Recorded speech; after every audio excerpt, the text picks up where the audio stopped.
me dit maintenant, tu dois choisir entre Fofana, Ben Seguir et Ndoye. Moi, je vais être objectif avec vous.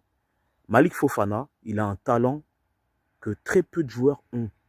On voit que c'est un crack. On voit que c'est un joueur qui peut exploser à Marseille. Donc oui, s'il faut mettre l'argent pour lui, quitte à avoir un transfert record, bien sûr, parce qu'on écraserait l'ennemi, on montrerait qu'on est plus fort. Ok?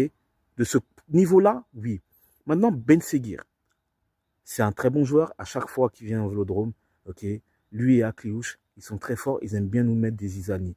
Donc, par rapport à ça, Ben Seguir, c'est un joueur confirmé de Ligue 1. Ok? Son frère, il a déjà joué à l'OM. Pourquoi pas lui en termes de, voilà, de joueurs stars, de futurs stars, Ben Seguir, je pense qu'il peut être à l'OM sans problème. Il a les qualités techniques pour, voilà, pour faire chauffer le Vélodrome. Tout comme Malik Fofana. Maintenant, je vais parler de Ndoye. Moi, pour moi, Ndoye, c'est le joueur qui rentre le plus dans la tactique de De Zerbi.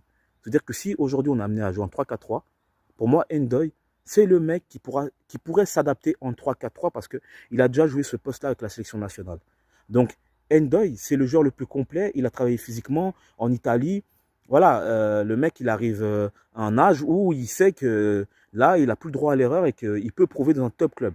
Et je pense qu'Ndoye, c'est une solution en cas d'échec de Malik Fofana ou en cas d'échec de Ben Seguir. Ndoye, pour moi, c'est une solution pour le mercato marseillais.